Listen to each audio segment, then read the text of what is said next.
Hola, ¿qué tal? ¿Cómo están todos ustedes? Me da mucho gusto saludarles. Soy Tere García Ruiz y ya salió la traducción oficial al español del documento de síntesis del Sínodo de la Sinodalidad. Así que voy a compartir pantalla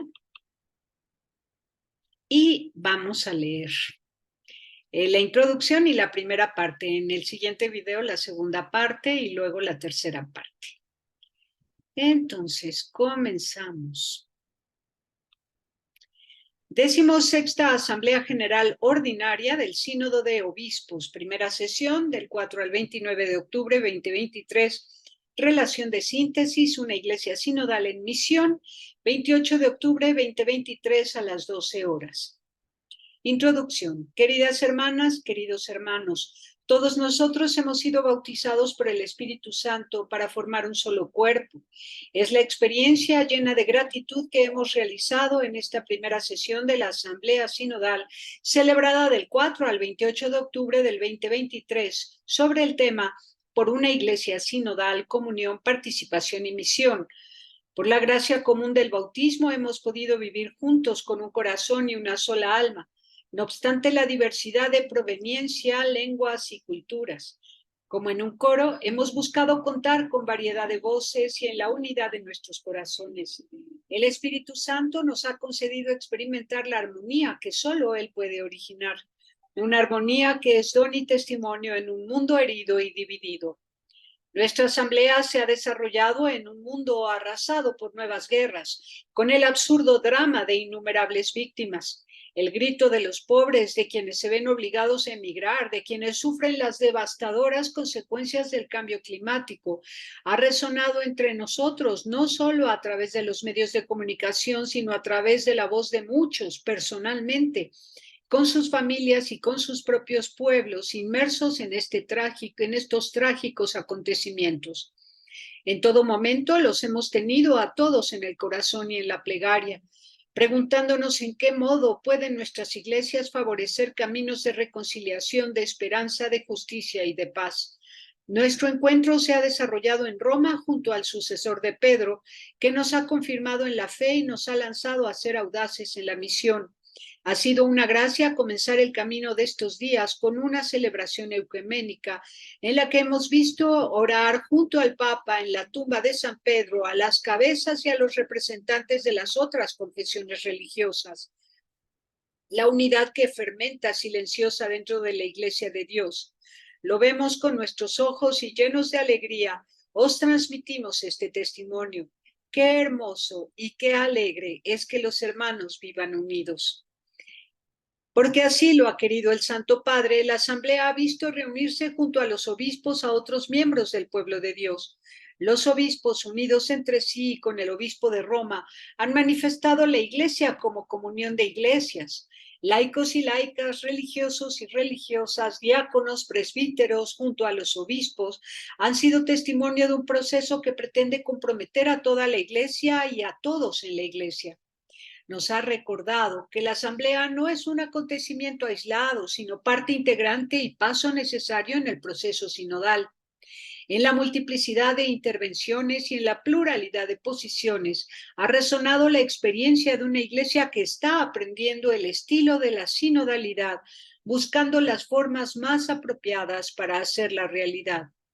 Hace ya más de 2 años que iniciamos el camino que nos ha llevado a esta sesión.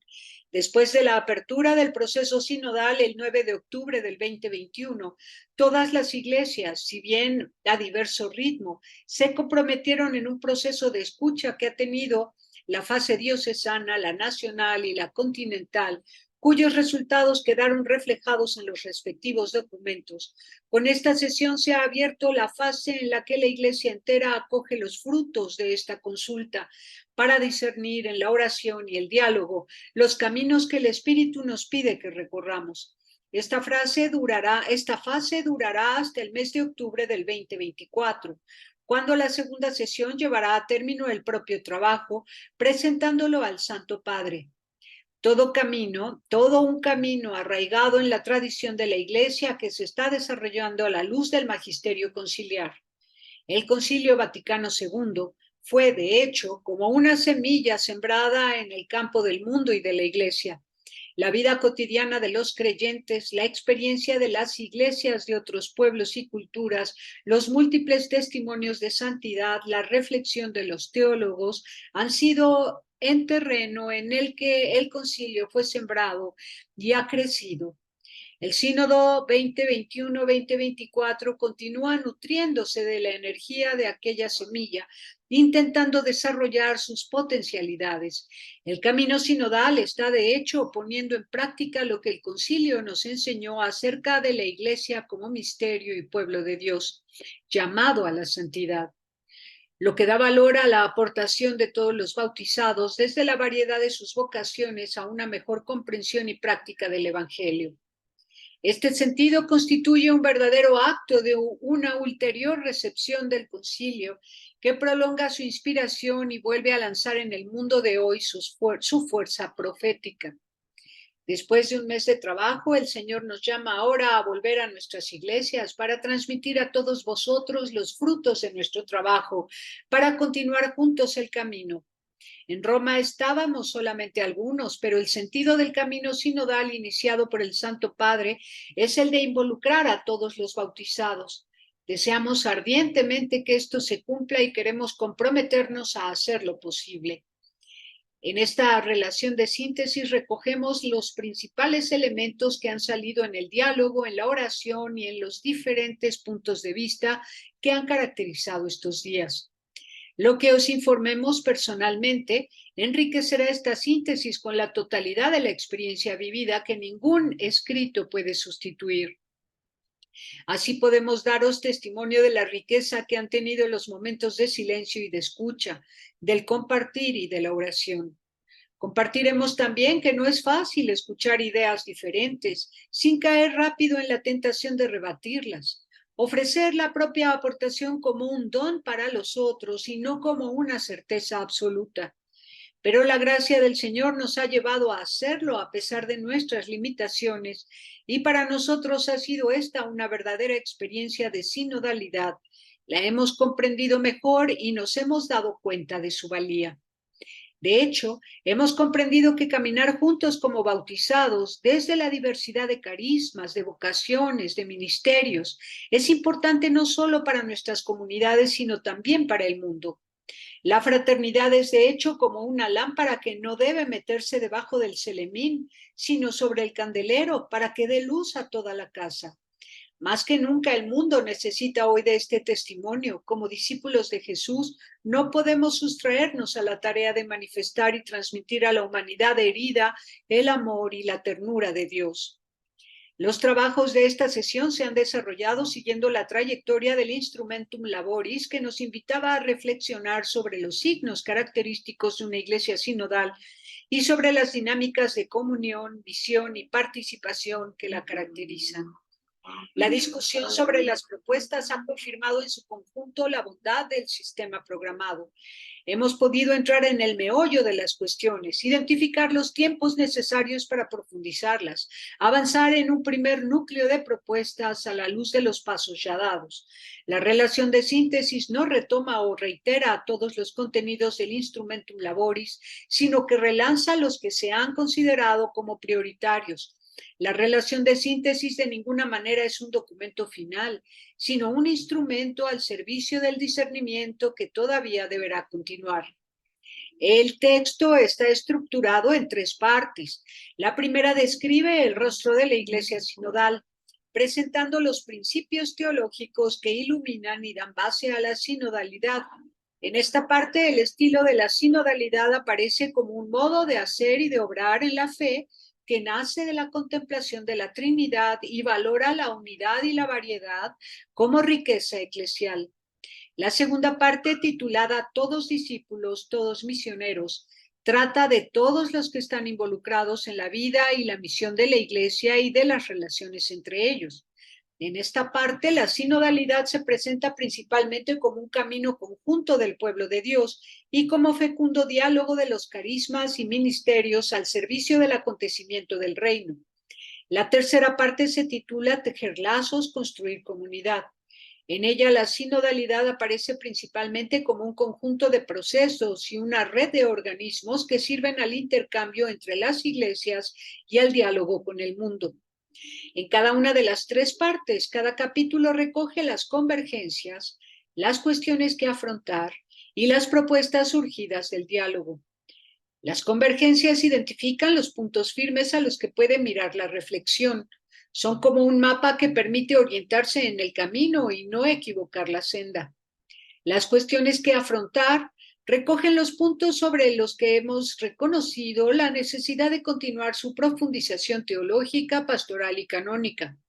Son como los cruces de camino en los que es necesario pararse para comprender mejor la dirección que hay que tomar. Las propuestas indican, en cambio, posibles pistas. Algunas son sugeridas, otras recomendadas, otras, sin embargo, requeridas con mayor fuerza y determinación. En los próximos meses, las conferencias episcopales y las estructuras jerárquicas de las iglesias orientales católicas, haciendo de conexión entre las iglesias locales y la Secretaría General del Sínodo, tendrán un papel importante en el desarrollo de la reflexión. A partir de las convergencias a las que se llegue, están llamadas a concentrarse sobre las propuestas más relevantes y más urgentes, favoreciendo su profundización teológica y pastoral e indicando las implicaciones canónicas.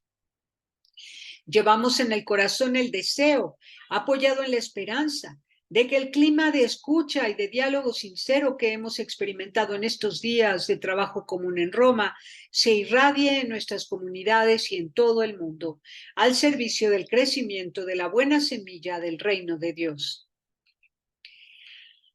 Parte 1. El rostro de la Iglesia Sinodal. 1. La sinodalidad, experiencia y comprensión. Convergencias. A. Hemos acogido la invitación a reconocer con nueva conciencia la dimensión sinodal de la Iglesia. Prácticas sinodales están atestiguadas en el Nuevo Testamento. Están en el Nuevo Testamento y en la Iglesia de los Orígenes. Así sucesivamente fueron tomando formas históricas particulares de las diversas iglesias y tradiciones cristianas. El Concilio Vaticano II las actualizó y el Papa Francisco anima a la Iglesia a renovarlas aún. En este proceso se sitúa también el Sínodo 2021-2024.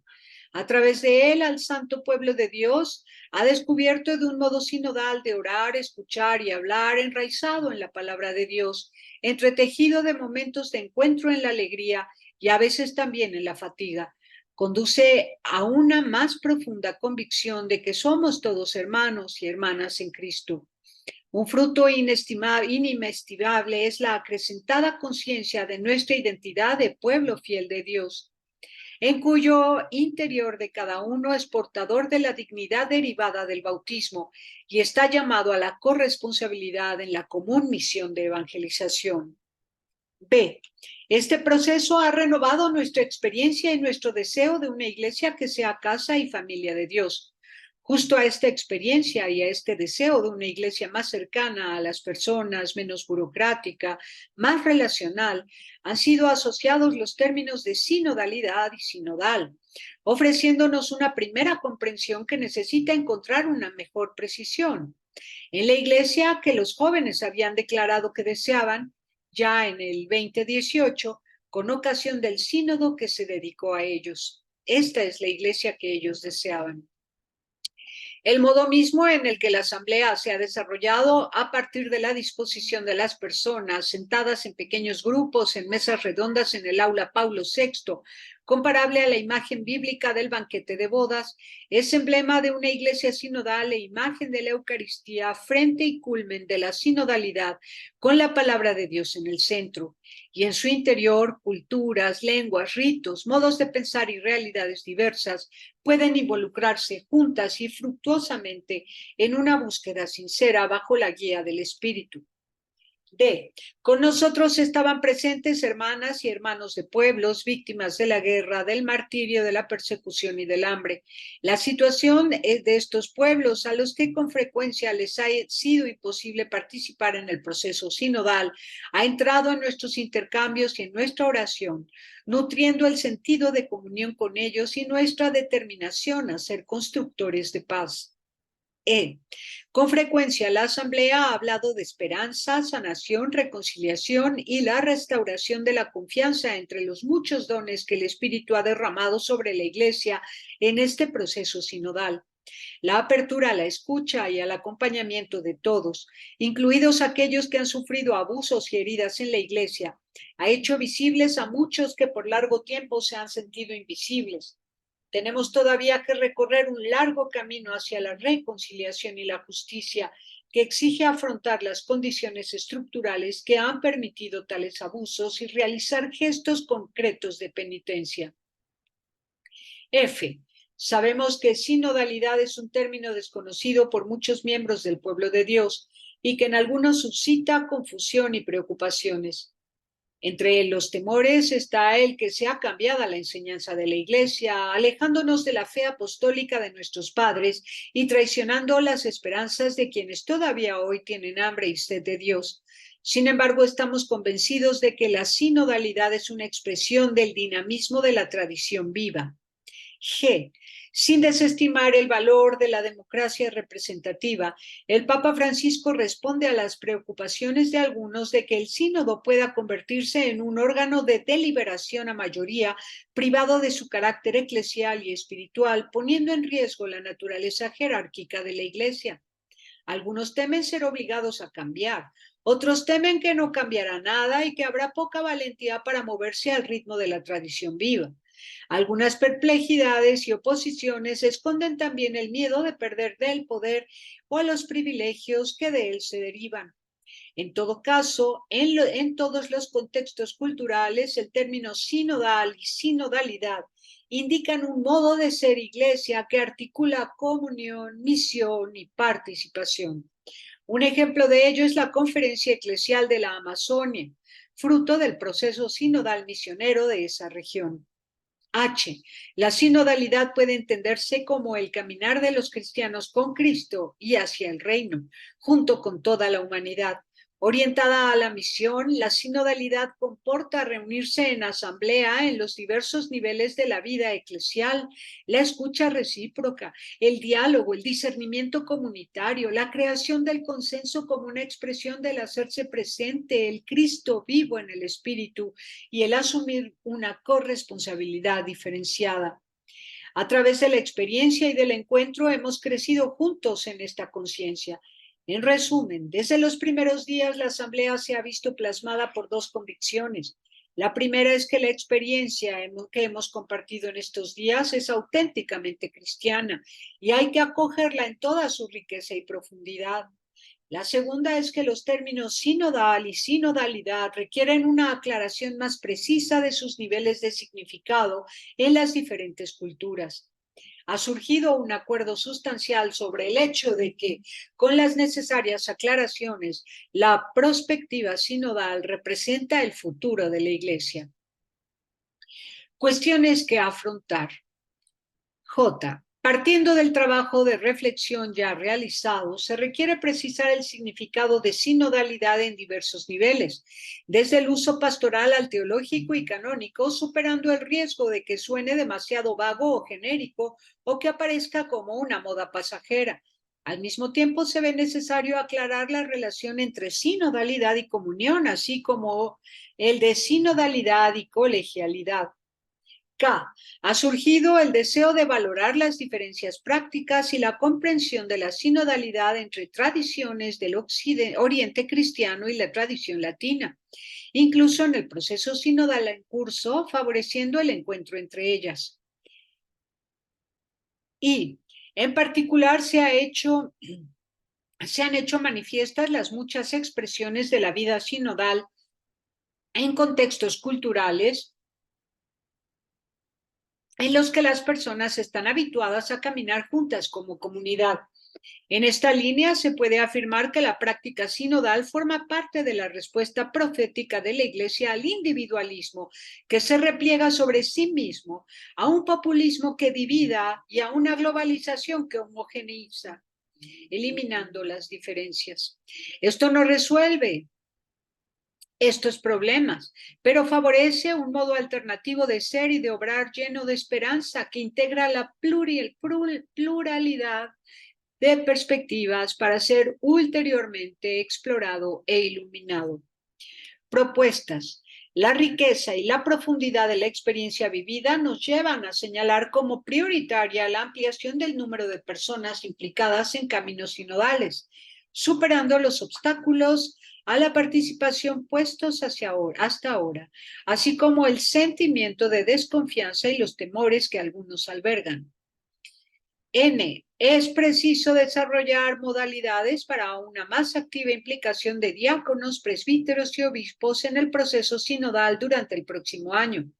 Una iglesia sinodal no puede verse privada de sus voces, de sus experiencias y de sus aportaciones. Necesitamos comprender las razones de la resistencia a la sinodalidad de algunos de ellos. Finalmente ha aparecido también la necesidad de que la cultura sinodal se convierta en más intergeneracional, con espacios que permitan a los jóvenes hablar libremente con sus familias, con sus contemporáneos y con sus pastores, también a través de los canales digitales. P. Se propone promover un lugar oportuno, el trabajo teológico de profundización terminológica y conceptual de la noción y de la práctica de la sinodalidad antes de la segunda sesión de la Asamblea, ayudándose del rico patrimonio de estudios que siguieron al Concilio Vaticano II y en particular de los documentos de la Comisión Teológica Internacional sobre la sinodalidad en la vida de la Iglesia y el Sensus Fidei en la vida de la Iglesia. Una análoga aclaración requiere también las implicaciones canónicas de la perspectiva de la sinodalidad. A este respecto, se propone la institución de una comisión internacional a propósito de teólogos y canonistas en vistas a la Segunda Asamblea. Parece llegado el momento de una revisión del Código de Derecho Canónico y del Código de las Iglesias Orientales. Póngase en marcha, por tanto, un estudio preliminar. 2. Reunidos e invitados por la Trinidad. Convergencias. A. Como recuerda el Concilio Vaticano II, la Iglesia es un pueblo reunido en virtud de la unidad del Padre, del Hijo y del Espíritu Santo. El Padre, con el envío del Hijo y el don del Espíritu Santo, nos introduce en un dinamismo de comunión y misión que nos hace pasar del yo al nosotros y nos pone al servicio del mundo. La sinodalidad traduce en actitudes espirituales y en procesos eclesiales la dinámica trinitaria con la que Dios sale, con la que Dios me perdí. Perdón, ¿dónde me quedo? Con la que Dios sale al encuentro de la humanidad. Para que esto suceda es preciso que todos los bautizados se empeñen en ejercitar en reciprocidad la propia vocación, el propio carisma, el propio ministerio.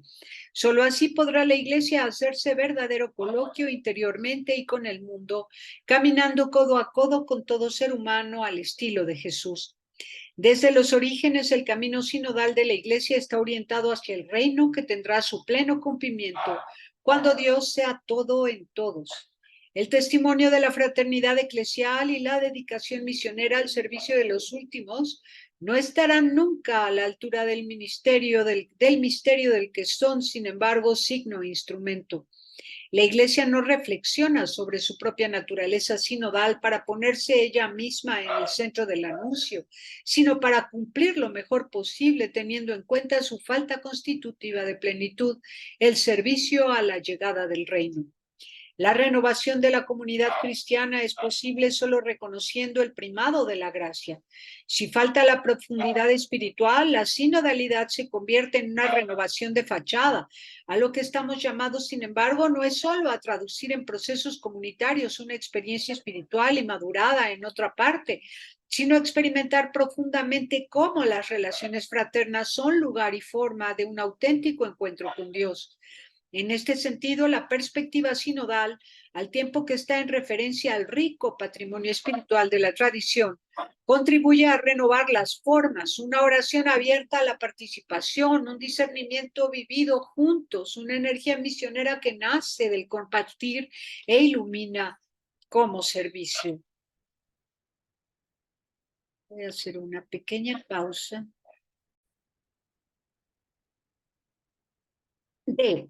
La conversación en el Espíritu Santo es un instrumento que, a pesar de sus limitaciones, resulta fecundo para permitir una escucha auténtica y para discernir lo que el Espíritu dice a las iglesias.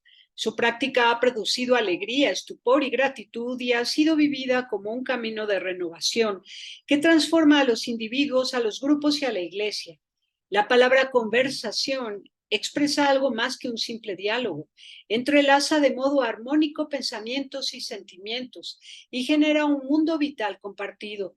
Por lo que se puede decir que en la conversación está en juego la conversión. Se trata de un dato antropológico presente en pueblos y culturas diversas, aunadas por las prácticas de reunirse solidario para tratar y decidir cuestiones vitales para la comunidad.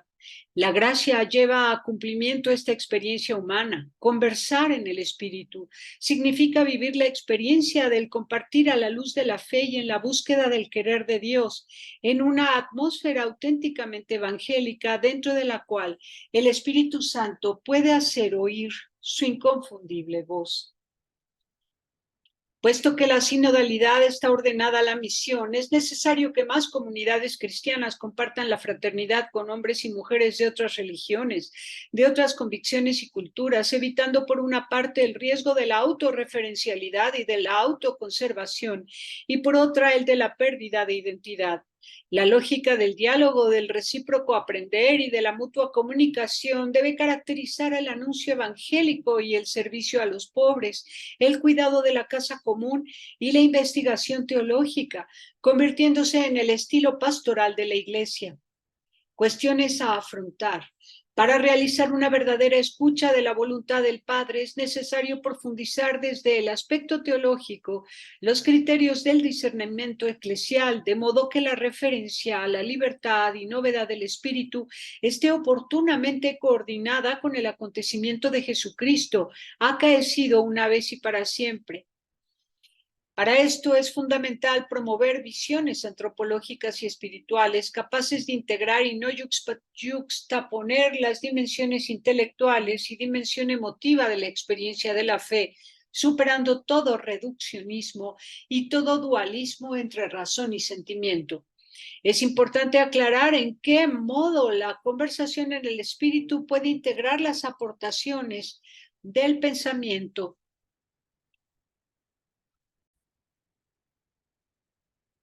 Para esto es fundamental promover visiones antropológicas y espirituales capaces de integrar y no yuxtaponer las dimensiones intelectuales y dimensiones emotivas de la experiencia de la fe, superando todo reduccionismo y todo dualismo entre razón y sentimiento. Es importante aclarar en qué modo la conversación en el espíritu puede integrar las aportaciones del pensamiento teológico y de las ciencias humanas y sociales, también a la luz de otros modelos de discernimiento eclesial que se realizan siguiendo el proceso del ver, juzgar y actuar, o articulando los momentos de reconocer, interpretar, escoger. Hay que desarrollar la aportación de la lectio divina, y las diferentes tradiciones espirituales antiguas y recientes pueden ofrecer a la práctica del discernimiento. Es oportuno valorar la pluralidad de formas y de estilos, de métodos y de criterios que el Espíritu Santo ha sugerido en el curso de los siglos y que forma parte del patrimonio espiritual de la Iglesia. Propuestas. Se propone experimentar y adaptar la conversación en el espíritu y otras formas de discernimiento en la vida de la Iglesia, valorando según las culturas y los contextos la riqueza de las diversas tradiciones espirituales. Pueden facilitar tal práctica oportunas formas de acompañamiento, ayudando a descubrirles la lógica y a superar posibles resistencias. Que cada iglesia local se dote de personas idóneas y preparadas para facilitar los procedimientos de discernimiento eclesial.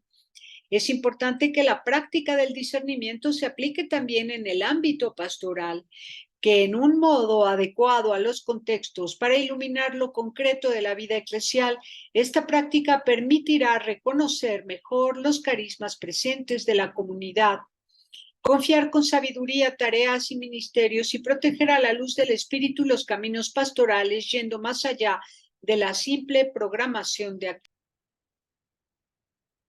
Entrar en una comunidad de fe, la iniciación cristiana, convergencias.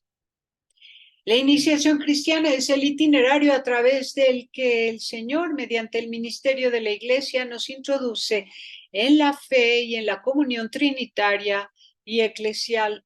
Este itinerario tiene una significativa variedad de formas según la edad en la que se hace y según los diferentes acentos propios de las tradiciones orientales y de la occidental. Sin embargo, en él siempre se entrelazan la escucha de la palabra y la conversión de vida, la celebración litúrgica y la incorporación a la comunidad y a la misión.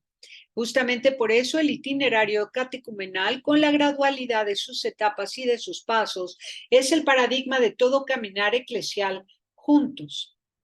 La iniciación pone en contacto con una gran variedad de vocaciones y de ministerios eclesiales. En ellos se expresa el rostro materno de una iglesia que enseña a sus hijos a caminar caminando con ellos. Los escucha y al tiempo que responde a sus dudas y preguntas, se enriquece con la novedad de la que cada persona es portadora, con su historia, con su lengua, con su cultura. En la práctica de esta acción pastoral, la comunidad, con frecuencia, sin tener plena conciencia de ello, experimenta la primera forma de sinodalidad. Antes de toda distinción de carismas y ministerios, todos nosotros hemos sido bautizados mediante un solo espíritu en un solo cuerpo. Por esto hay una auténtica igualdad de dignidad y una comunión de responsabilidad por la misión en todos los bautizados, según la vocación de cada uno. Por la unción del Espíritu se enseña todo, que enseña todo. Todos los creyentes poseen un instinto respecto a la verdad del Evangelio llamada sensus fidei. Este instinto consiste en una cierta connaturalidad con las realidades divinas y en la actitud a acoger intuitivamente lo que es conforme a la verdad de la fe. Los procesos sinodales valoran este don y permiten verificar la existencia del consenso de los fieles, que constituye un criterio seguro para determinar si una particular doctrina o praxis pertenece a la fe católica. La confirmación de alguna manera hace perenne en la Iglesia la gracia de Pentecostés. Enriquece a los fieles con la abundancia de los dones del Espíritu Santo y los llama a desarrollar la propia vocación específica, enraizada en la común dignidad bautismal al servicio de la misión. Su importancia debe ser mayormente puesta de manifiesto en relación a la variedad de carismas y ministerios que diseñan el rostro sinodal de la Iglesia. La celebración eucarística, sobre todo la dominical, es la primera y fundamental forma que el santo pueblo de Dios tiene para reunirse y encontrarse. Donde esta no es posible, la comunidad, sin dejar de desear, se reúne en torno a la celebración de la palabra. En la Eucaristía celebramos un misterio de gracia del que no somos los creadores, llamándonos a participar en su cuerpo y en sangre. El Señor nos hace un solo cuerpo entre nosotros y con Él. A partir de la utilización que hace Pablo de la palabra koinonia, la tradición cristiana ha reservado la palabra comunión para identificar o indicar a un tiempo la plena participación en la Eucaristía y la naturaleza de la relación entre los fieles y entre las iglesias. Al tiempo que se abre a la contemplación de la vida divina hasta las insondables profundidades del misterio trinitario, la expresión comunión nos lleva también a la cotidianeidad de nuestras relaciones. En los gestos más sencillos con los que nos abrimos el uno al otro, circula realmente el soplo del Espíritu. Por eso la comunión celebrada en la Eucaristía y que de ella se deriva, configura y orienta los caminos de la sinodalidad. Desde la Eucaristía aprendemos a articular unidad y diversidad, unidad de la Iglesia y multiplicidad de las comunidades cristianas, unidad del misterio sacramental y variedad de las tradiciones litúrgicas, unidad de la celebración y diversidad de las vocaciones, de los carismas y de los ministerios. Nada muestra mejor que la Eucaristía que la armonía creada por el Espíritu no es uniformidad y que todo don eclesial está destinado a la edificación común. Cuestiones que afrontar. El sacramento del bautismo no puede ser comprendido de modo aislado fuera de la lógica de la iniciación cristiana, no mucho menos de manera individualista. Es preciso, por tanto, ahondar ulteriormente en la comprensión de la sinodalidad que puede provenir de una visión más unitaria de la iniciación cristiana. La maduración del sensus fidei que requiere no solo haber recibido el bautismo, sino también desarrollar la gracia del sacramento en la vida de auténtico discipulado que habilite a discernir la acción del Espíritu de lo que es pensamiento dominante, fruto de condicionamientos culturales o en cualquier caso sin coherencia con el Evangelio. Se trata de un tema para profundizar desde una adecuada reflexión teológica. La reflexión sobre la sinodalidad puede ofrecer aspectos de renovación para con comprensión de la confirmación, con la que la gracia del Espíritu articula en la armonía de Pentecostés la variedad de los dones y carismas. A la luz de las diferentes experiencias eclesiales, hay que estudiar el modo de hacer más fructuosa la preparación y la celebración de este sacramento, de modo que despierte en todos los fieles la llamada a la edificación de la comunidad, a la misión en el mundo y al testimonio de la fe. Desde el perfil teológico pastoral es importante la investigación sobre el modo en que la lógica catecumenal puede iluminar otros itinerarios pastorales, como el de la preparación al matrimonio o el acompañamiento a elecciones de compromiso profesional y social, o a la misma formación del ministerio ordenado, en el que toda la comunidad eclesial debe estar involucrada. Propuestas. Si la Eucaristía da forma a la sinodalidad, el primer paso que hay que dar es honrar su gracia con un estilo celebrativo a la altura del don y con auténtica fraternidad. La liturgia celebrada con autenticidad es la primera y fundamental escuela de discipulado y de fraternidad. Antes de cualquier iniciativa de formación, debemos dejar formarnos por su potente belleza y por la noble simplicidad de sus gestos. Un segundo paso se refiere a la exigencia, mayoritariamente señalada, de hacer más accesible a los fieles el lenguaje litúrgico y más encarnado en las diferentes culturas, sin poner en cuestión la continuidad con la tradición y la necesidad de la formación litúrgica. Se solicita una reflexión sobre este tema y dar atribuciones de mayor responsabilidad a las conferencias episcopales en la línea del motu proprio magnum principium. Un tercer paso consiste en el empeño pastoral de valorar todas las formas de oración comunitaria, sin limitarse a la celebración de la misa. Otras expresiones de la oración litúrgica, como también las prácticas de la piedad popular, en las que se refleja el genio de las culturas locales, son elementos de gran importancia para favorecer la implicación de todos los fieles, para introducir gradualmente en el misterio cristiano y para acercar el encuentro con el Señor a quienes tienen menos familiaridad con la Iglesia. Entre las formas de la piedad popular sobresale la devoción mariana por su capacidad de sostener y de nutrir a la fe de muchos. 4. Los pobres, protagonistas del camino de la Iglesia, convergencias. A la Iglesia, los pobres le piden amor. Por amor se entiende respeto, acogida y reconocimiento, sin los cuales proporcionar comida, dinero o servicios sociales representa una forma de asistencia ciertamente importante, pero que no se hace plenamente cargo de la dignidad de la persona.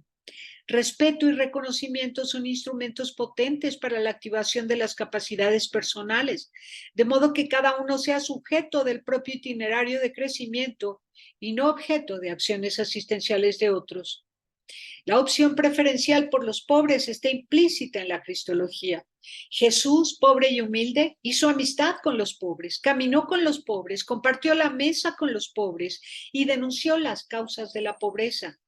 Para la Iglesia, la opción por los pobres y los descartados, antes que una categoría cultural, sociológica, política o filosófica, es una categoría teológica. Para San Juan Pablo II, Dios concede a ellos, los primeros, su misericordia. Esa preferencia divina tiene consecuencias en la vida de todos los cristianos, llamados a tener los mismos sentimientos de Cristo Jesús. No hay una sola manera de pobreza. Entre los muchos rostros de los pobres están de todos aquellos que no tienen lo necesario para vivir una vida digna. Están además de los migrantes y refugiados, los pueblos indígenas, originarios y afrodescendientes, las víctimas de la violencia y del abuso, en particular mujeres, personas con dependencias, minorías a las que sistemáticamente se les niega la voz, ancianos abandonados, las víctimas del racismo, de la explotación y de la trata, en particular de menores, trabajadores explotados, excluidos económicamente y otros que viven en las periferias.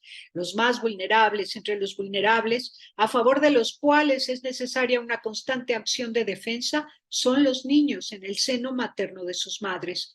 La Asamblea es consciente del grito de los nuevos pobres, producto de las guerras y del terrorismo, que martirizan a muchos países en los diversos continentes y condena los sistemas políticos y corruptos que son su causa.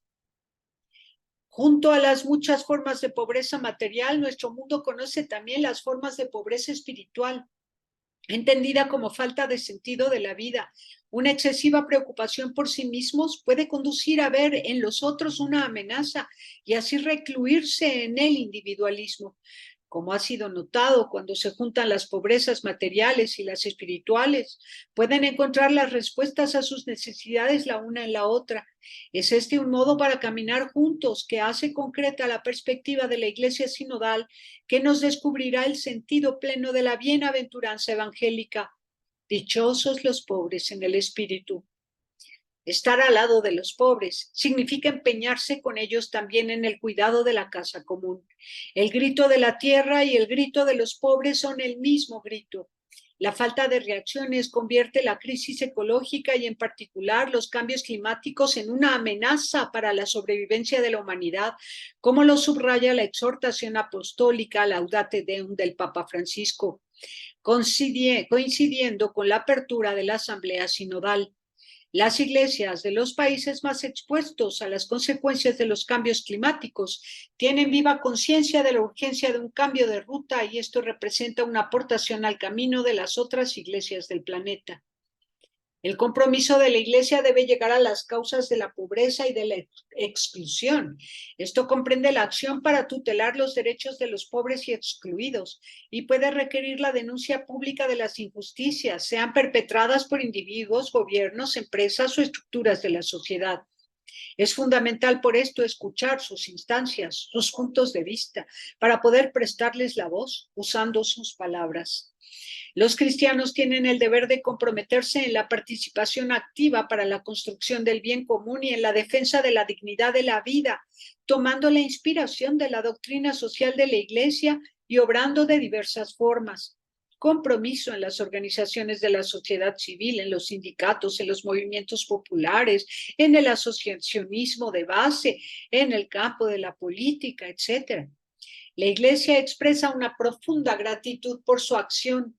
Las comunidades apoyen a cuantos actúan en estos campos con auténtico espíritu de caridad y de servicio. Su acción es parte de la misión de la Iglesia, del anuncio del Evangelio y de colaboración a la llegada del reino de Dios. En los pobres, la comunidad cristiana encuentra el rostro y la carne de Cristo, que siendo rico se hizo pobre, para enriquecernos a todos con su pobreza. Está llamada no solo a hacerse próxima a ellos, sino a aprender de ellos. Si hacer sínodo significa caminar junto a aquel que es el camino, una iglesia sinodal necesita poner a los pobres en el centro de su propia vida. A través de sus propios dolores, tienen conciencia directa del Cristo sufriente.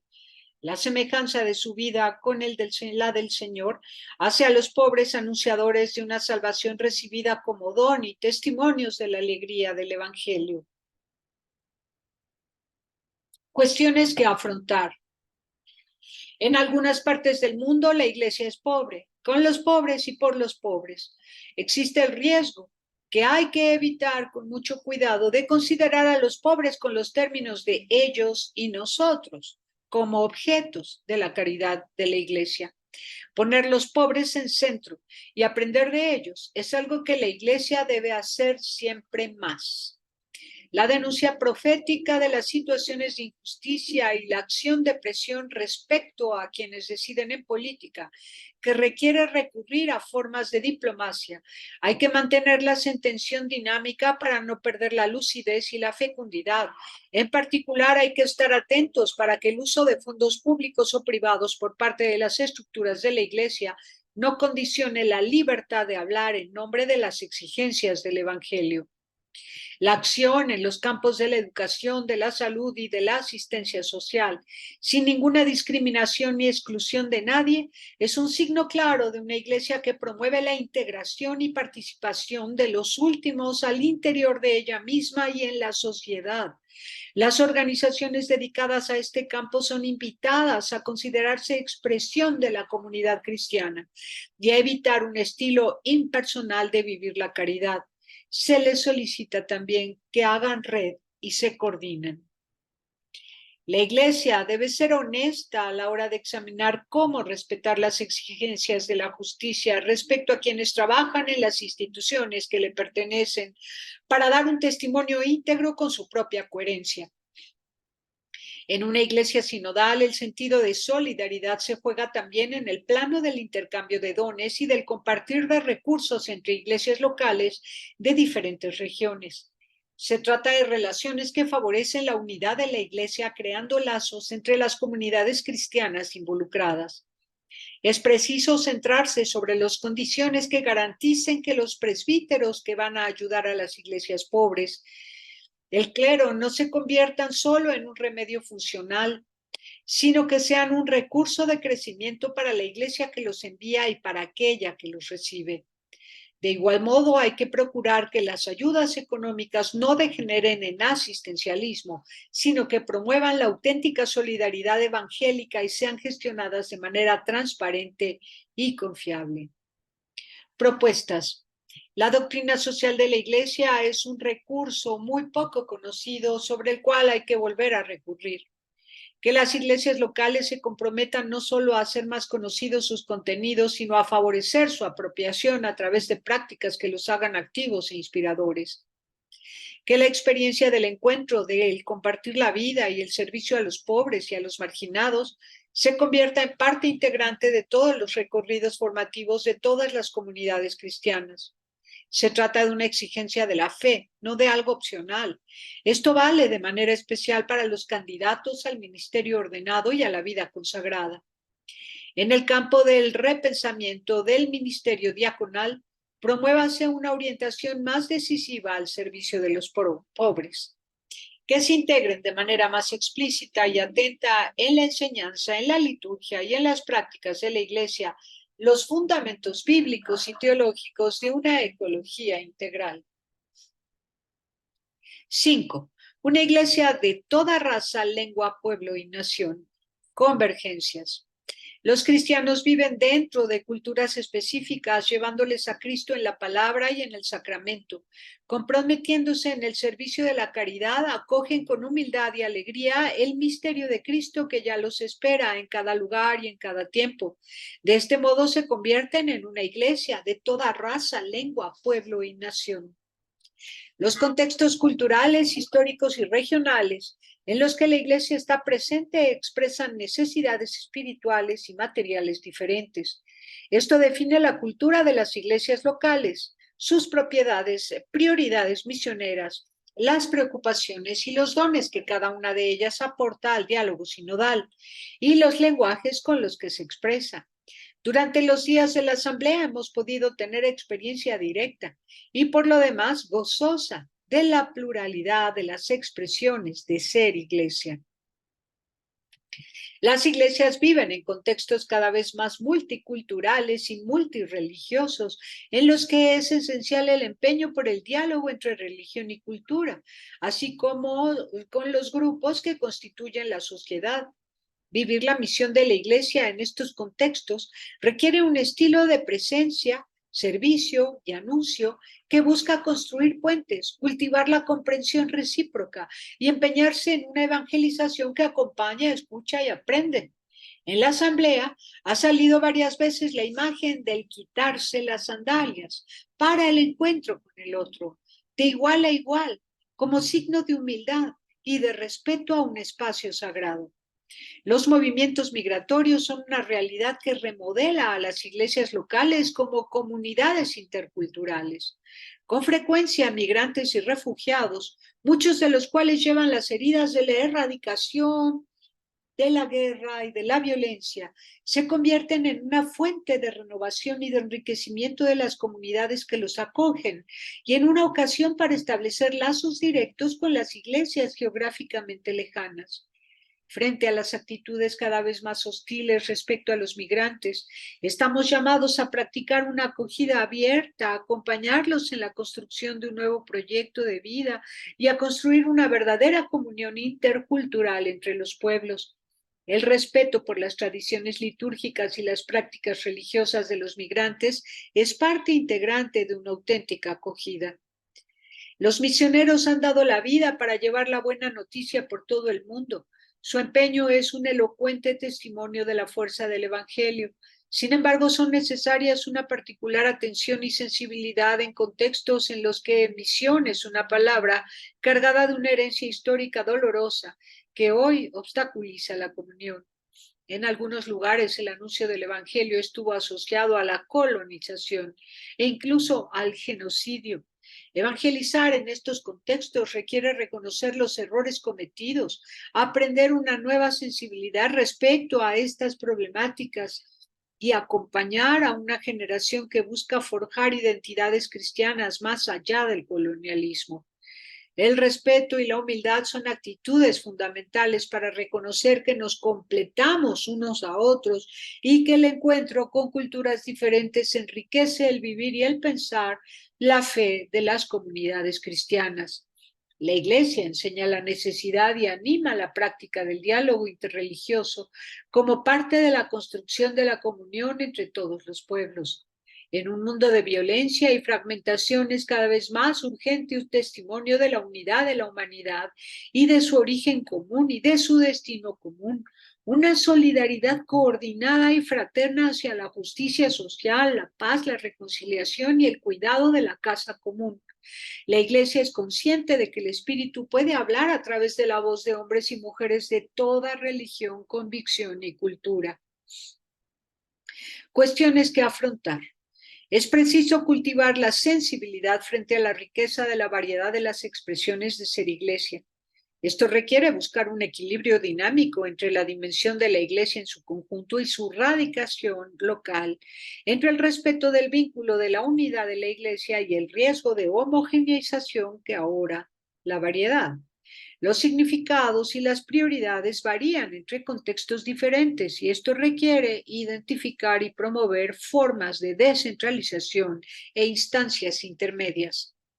También la Iglesia está golpeada por la polarización y por la desconfianza en ámbitos cruciales como la vida litúrgica y la reflexión moral, social y teológica. Debemos reconocer las causas a través del diálogo y emprender procesos valientes de revitalización de la comunión y de reconciliación para superarlas. En nuestras iglesias locales, a veces experimentamos tensiones entre modalidades diversas de entender la evangelización, que se focalizan sobre el testimonio de vida, el compromiso por la promoción humana, el diálogo entre fe y culturas y sobre el anuncio explícito del evangelio. Igualmente emerge una tensión entre el anuncio explícito de Jesús y la valoración de las características de cada cultura, buscándole los trazos evangélicos que ya contiene. Entre las cuestiones a profundizar se ha indicado la posible confusión entre el mensaje del Evangelio y la cultura del evangelizador. La extensión de los conflictos con el comercio y el uso de armas cada vez más potentes abre la cuestión, propuesta en diversos grupos, de una más cuidada reflexión y formación en la gestión de conflictos de manera no violenta. Se trata de una aportación cualificada que los cristianos pueden ofrecer al mundo de hoy, también en diálogo y colaboración con otras religiones. Propuestas.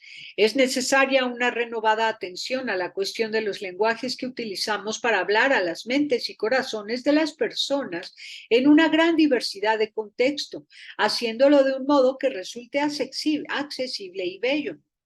En vistas a la experimentación de formas de descentramiento, es necesario definir un cuadro de referencia compartido para su gestión y evaluación, identificando todos los actores implicados y sus relativos roles. Por exigencia de coherencia, los procesos de discernimiento en materia de descentramiento deben hacerse en estilo sinodal que prevea la implicación y aportación de todos los actores implicados en los diversos niveles. Son necesarios nuevos paradigmas para el compromiso pastoral con las poblaciones indígenas, en la línea de un camino conjunto y no de una acción realizada a ellos y para ellos. Su participación en los procesos de decisión a todos niveles puede contribuir a una iglesia más vibrante y misionera. De los trabajos de la Asamblea, emerge la exigencia de un mejor conocimiento de las enseñanzas del Vaticano II, del magisterio postconciliar y de la doctrina social de la Iglesia. Necesitamos conocer mejor nuestras diversas tradiciones para ser claramente una iglesia de iglesias en comunión, eficaz en el servicio y en el diálogo. En un mundo en el que aumenta el número de migrantes y refugiados, al tiempo que se reduce la posibilidad de acogerlos, y en el que el extranjero es visto con una creciente sospecha, es oportuno que la Iglesia se empeñe con decisión en la educación a la cultura del diálogo y del encuentro, combatiendo el racismo y la xenofobia, en particular en los programas de formación pastoral. Es igualmente necesario comprometerse en programas de integración de migrantes. Recomendamos un renovado empeño en el diálogo y discernimiento en materia de justicia social. En materia de justicia racial, es preciso identificar los sistemas que crean y mantienen a la injusticia racial al interior de la Iglesia y combatirlos. Hay que dar vida a los procesos de sanación y reconciliación para erradicar el pecado del racismo y hacerlo con la ayuda de aquellos que sufren sus consecuencias. 6. Tradiciones de las iglesias orientales y de la iglesia latina. Convergencias. Entre las iglesias orientales, aquellas que están en plena comunión con el sucesor de Pedro, gocen de una particularidad litúrgica, teológica, eclesiológica y canónica que enriquece grandemente a la iglesia entera. En particular, su experiencia de unidad en la diversidad puede ofrecer una aportación a la comprensión y a la práctica de la sinodalidad. En el curso de la historia, el nivel de autonomía garantizado a estas iglesias ha pasado por fases diferentes y ha registrado también comportamientos considerados hoy superados como la latinización. En los últimos decenios, el camino de reconocimiento de la especificidad, distinción y autonomía de tales iglesias ha tenido un notable desarrollo. La consistente migración de fieles del Oriente Católico a territorios de mayoría latina conlleva cuestiones pastorales importantes. Si el actual flujo continúa o incluso crece, podría haber más miembros de las iglesias orientales católicas en la diáspora que en los territorios canónicos. Por diversos motivos, la constitución de jerarquías orientales en los países de inmigración no es suficiente para resolver el problema. Se necesita que las iglesias locales de rito latino, en nombre de la sinodalidad, ayuden a los fieles orientales migrantes a perseverar en su identidad y a cultivar su patrimonio específico sin someterlos a procesos de asimilación. Cuestiones que afrontar. Hay que estudiar la aportación que la experiencia de las iglesias orientales católicas puede ofrecer a la comprensión y a la práctica de la sinodalidad. Persisten dificultades a propósito de la aprobación de parte del Papa a los obispos elegidos por parte de las iglesias sui iuris para sus territorios y del nombramiento papal de los obispos fuera del territorio canónico. También la propuesta de extender La jurisdicción de los patriarcas fuera del territorio patriarcal es objeto de discernimiento en el diálogo con la Santa Sede. En las regiones donde viven fieles de iglesias católicas diversas, se necesita encontrar modalidades que hagan visible y experimentable una efectiva unidad en la diversidad. Es preciso reflexionar sobre la aportación que las iglesias orientales católicas pueden dar al camino hacia la unidad de todos los cristianos y la función que pueden desarrollar en el diálogo interreligioso e intercultural. Propuestas. Emerge ante todo la petición de instituir un consejo de patriarcas y arzobispos mayores de las iglesias orientales católicas junto al Santo Padre. Algunos piden la convocatoria de un sínodo especial dedicado a las iglesias orientales católicas, a su identidad y misión, así como a los desafíos pastorales y canónicos en contexto de guerras y de masivas migraciones. Se propone formar una comisión conjunta de teólogos e historiadores y canonistas orientales y latinos para estudiar las cuestiones que requieren ser profundizadas y hacer propuestas para proseguir el camino. En los dicasterios de la Curia Romana haya una representación de miembros de las iglesias orientales católicas para enriquecer a la iglesia entera con la aportación de su perspectiva, favorecer la solución de problemas y participar en el diálogo a diversos niveles. Para favorecer formas de acogida respetuosas del patrimonio de iglesias orientales, es oportuno intensificar las relaciones entre el clero oriental en la diáspora y el latino y promover el conocimiento recíproco de las respectivas tradiciones.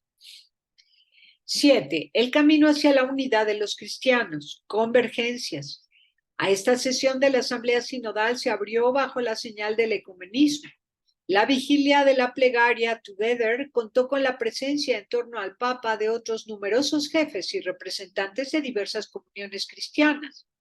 Un signo claro e increíble de la voluntad de caminar juntos en el espíritu de la unidad y de la fe y del intercambio de dones. Este acontecimiento altamente significativo nos ha permitido también reconocer que nos encontramos en un kairos ecuménico y de reafirmar que también y de afirmar que lo que nos une es más grande que lo que nos divide.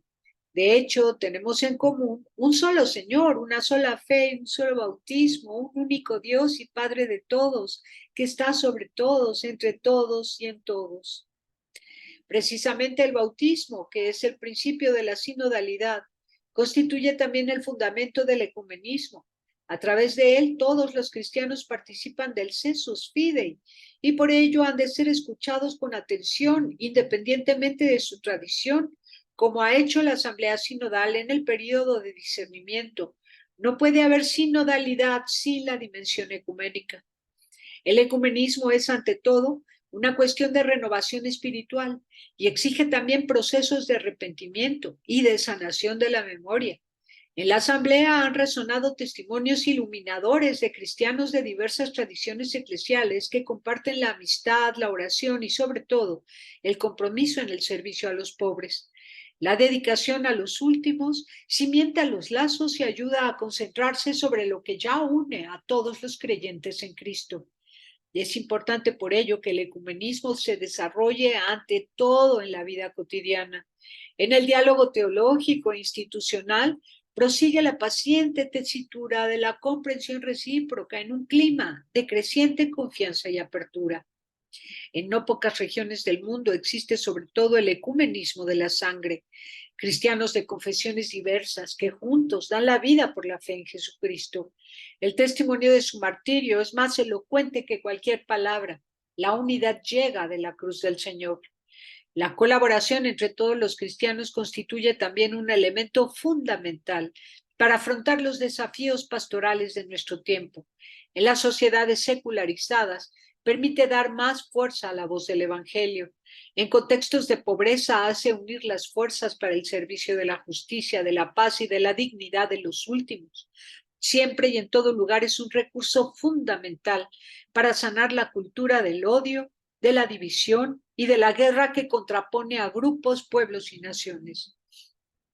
Los matrimonios entre cristianos que pertenecen a diferentes comunidades eclesiales, matrimonios mixtos, constituyen realidades en las que puede madurar la sabiduría de la comunicación y se puede evangelizar mutuamente.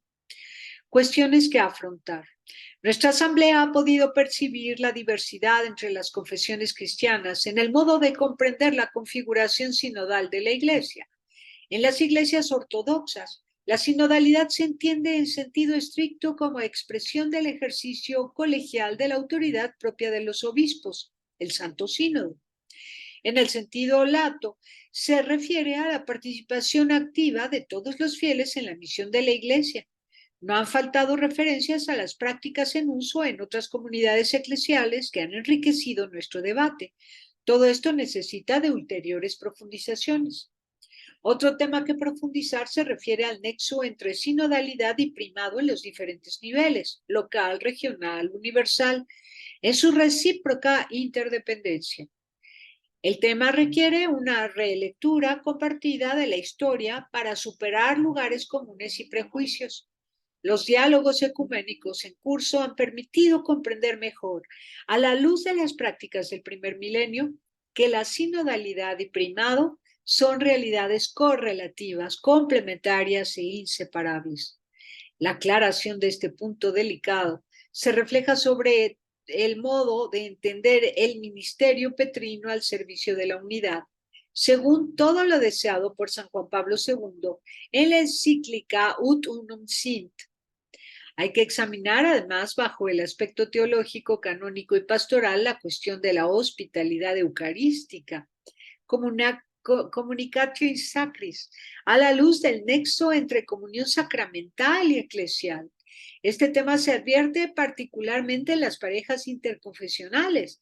Esto nos lleva también a una reflexión más amplia sobre los matrimonios mixtos. Se ha solicitado también una reflexión sobre el fenómeno de las comunidades no denominacionales o de los movimientos de despertar de inspiración cristiana, a los que se adhieren en gran número también fieles de origen católico. Propuestas. En el 2025 será el aniversario del Concilio de Nicea, en el que se elaboró el símbolo de la fe que une a todos los cristianos.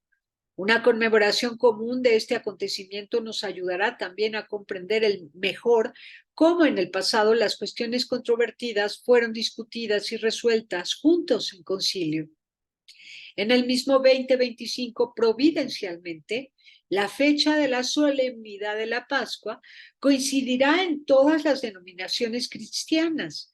La Asamblea ha expresado el vivo deseo de llegar a encontrar una fecha en común para la fiesta de Pascua, para poder celebrar en el mismo día la resurrección del Señor, nuestra vida y nuestra salvación.